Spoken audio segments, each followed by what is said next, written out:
Hottest gossip koli akasera kano kenyini atwagala nnyo feedback yonna gye mutuweereza side eno tusiima era kyekituwa amaanyi ne tugamba nti katwongere okubeera nga tubanoonyeza ebiriko ebitambula naddala byemwetaaga okuba nga mumanya ku Celebrity World. Olunaku olwaleero tutunuulira emyaka gya Sheebah Asatu gye yakacelebratinga ku birthday ewedde ng'era muze muziraba nakati zikyagenda mu maaso okubeera nga expressing happiness all over social media ng'abalaga engeri gy'ajaguzaamu emyaka gye gino asatu egy'obukulu. So mu myaka gino asatu egy'obukulu bangi mwebuuza ebibuuzo bingi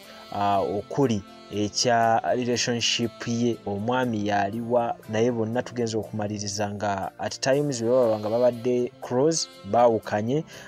paka we tutuukidde ku myaka gye gino asatu nga tewali muntu n'omu gwe twalabye officially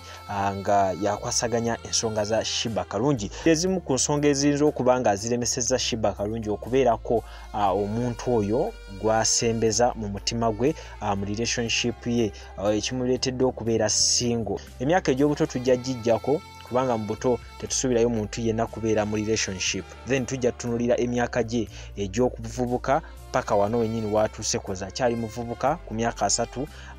gikyali myaka gya kivubuka nnyo. Mu myaka egyo gye gimu mwe yatandikira career ye ey'okuyimba saako okuzina, naye nga wali emabega yali ekyamazina yali akikwasaganya bulungi nnyo.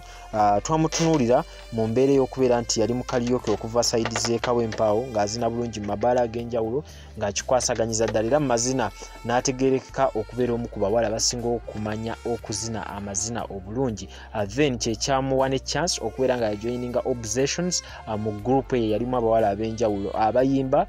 then naye yali azina style za dances ez'enjawulo. So Sheebah Karungi ono tujja tunulira nnyo ekintu ekiyitibwa passion, nti Sheebah ono ng'akola ebintu bye ddala olabira ddala nti ye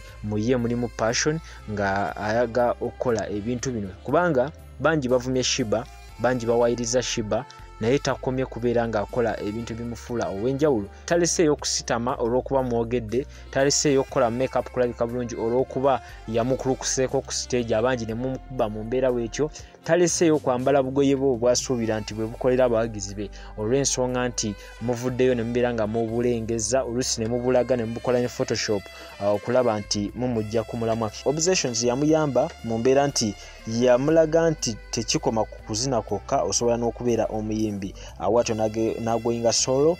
then n'abeera ng'atandika okucreatingayo music we, n'atandika okukola relationships n'abayimbi ab'enjawulo okuli ba Caesarman n'abayimbi bonna bonna abatambulira mu career ye. Yajja akwasaganyizibwa management ez'enjawulo, abantu bangi bazze mu career ye nga baagala okubeera nga bamusitula, but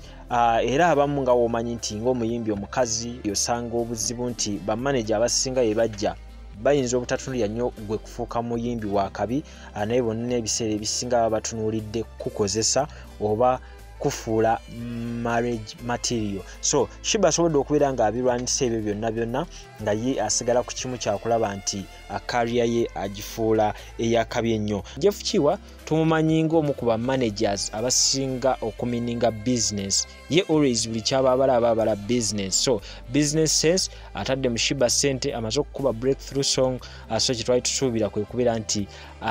biniga business okulaba nti bageneratinga sente ze baali bamutaddemu. So management ye somehow eyina engeri gye badde emulemesaamu okubeera nga agenda nnyo mu bintu bya relationship. Focus yonna nebeera ng'ebadde etambulira nnyo ku ndongo yeeno okulaba nti afuuka omuyimbi ow'enjawulo gwe tulaba olwaleero. Sheebah y'omu ku bayimbi abasinga okuyimba abakyala, wabanga si namba emu asobola okuba namba 2. Then tutunulira abamusibakokko ekyensonga y'okuba nti ayinza okuba nti yekwasaganya ne bakyala banne, somehow ekyo kyajja, naye nga wetumanyi music business eno nti mulimu politics waayo, nti ekiyinza okuba nga kyageneratingibwa abo abamu ku be yali avuganya oba abamu abaali balowooza nti ayinza okuba nga agenda kulyawo ebifo byabwe. Abayimbi be yajja akola nabo kolabo ng'ogyeko Caesarman,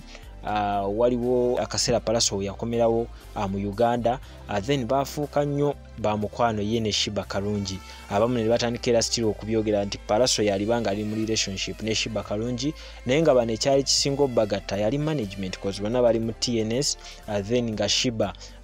era still yali nnyo mukwano gwa AK47 then Pallaso nga kwegaba no bo abagalanga ba blood be bamu ne bagamba nti ekiyinza okuba nga kyabawula ye ne Pallaso kwegamba Pallaso teyali wa mazima gyali n'abeera nga yamumenya omutima naye yizo okubeera emu ku mbeera lwaki abamu balowooza nti paka kati Sheebah Karungi tannavaayo kulaga nti ono gwenyimiridde naye mu mbeera z'okubeera nga tukwasaganya ekyobufumbo awo tutunulira ekintu side ya achievements Sheebah y'omu ku bakazi b'otunulira n'omanya nti mukyala ayagala okukola okwachivinga ebintu ebyenjawulo naddala nga kati mumutwaba nti era still akoze nnyo asobodde okubeera nga achivinga ebintu ebimu okuli emmotoka okuli ennyumba then still n'okustandinga okubeera omukyala omu ku basinga okubeera nga bayimba so omutima guno ogw'okwagala kyekimu era still ekiyinza okuba nga kimulemeseza okubeera nga agenze nnyo into relationships omanyi relationships zino zistressinga nnyo abantu naddala era nga yemize mukiraba tulabye Rema Kenzo somehow bagetinze stressed twagala tutunulire Sheebah embeera gyayimbiramu engeri gya performinga mu stage nti Sheebah ono amaanyi gakozesa costumes ayambala then wokigattamu ebintu bino ebyobufumbo somehow ayinza okubeera nga alaba ye ng'omuntu obanga akirowoozaako nti wogenda mu byobufumbo kuba kuzaala oluusi abakyala bwe bazaala bava mu shape oluusi abakyala bwe bazaala amaanyi geesala then ye n'agamba nti mu mbeera eno y'okusigala nga nsindika ekintu kyange mba nyina kubeera nga nsigala ndi energetic so kiyinza okuba nga kikyamuleeteddemu embeera eyo nti kagira leka ebintu bino ebyokwegatta then asooka atambuze career ye somehow so ku 30 years you never know ogwasatu mu ogumu twalibanga tutandika okulaba ku mbeera eyo y'okubeera nga atandika relationship bwe tutunuulira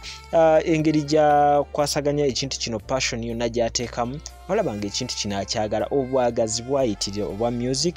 ne career so ndowooza nakyo kiyinza okuba nga kimulimitinzeemuko ku myaka gino 3 okubeera nga tannabeerako watulaga nti nyinayo omuntu wange ono then still oba okubeerako mu mbeera nti tumusuubire nti oba ali lubuto oba just lyazze lya bbalibbali eyo ne wagenda ku nnyonyi era meaninga business paka kudda bamwagazaako era still ku manager we naye bino ebya manager we era still sinnasuubira nti byalaali barene wewe kibanga kyalaali era nakyo tujja kubeera nga tukimanya side awo naye nga nabagaye manager we amininga nnyo business ayagala ssente okusinga ekintu kyonna kyonna ekirala mu mbeera weetyo mu myaka gino 3 Sheebah asobodde okubeera nga achievinga ebintu bingi atunuulira ennyumba ye ya bisenge 5 then emmotoka weeri asobodde okubeera nga agifuna asobodde okubeera nga claiminga ekifo kispace y'okubeera omuyimbi owakabi then bwe tutunuulira akaseera kano guess what atandise okubeera nga atulaga embeera y'okubeera nga ali mu mood kati eza love yatandise okuba nga emuyingira okusinziira ku bigambo bye n'ennyimba zasimbye okuba nga afulumye okuva ku mwoyo exercise zonna ziraba nti ye yennyini akyogera nti ziva mu ye yennyini ziva ku mutima gwe so you never know ate naddala nga ennaku zino yeeyagalira mu nnyumba ye ekisenge okiraba kyakabi nnyo kiri mu mbeera nnungi nnyo but olaba nti ennyumba eno erina kyemisingamu kati tutunuulidde okulaba Sheebah Karungi ono nga tulaba omusajja gw'anaaba afunye omusajja anaamushifutinga n'amutwala mu nnyumba endala oba omusajja anajja mu nnyumba ya Sheebah Karungi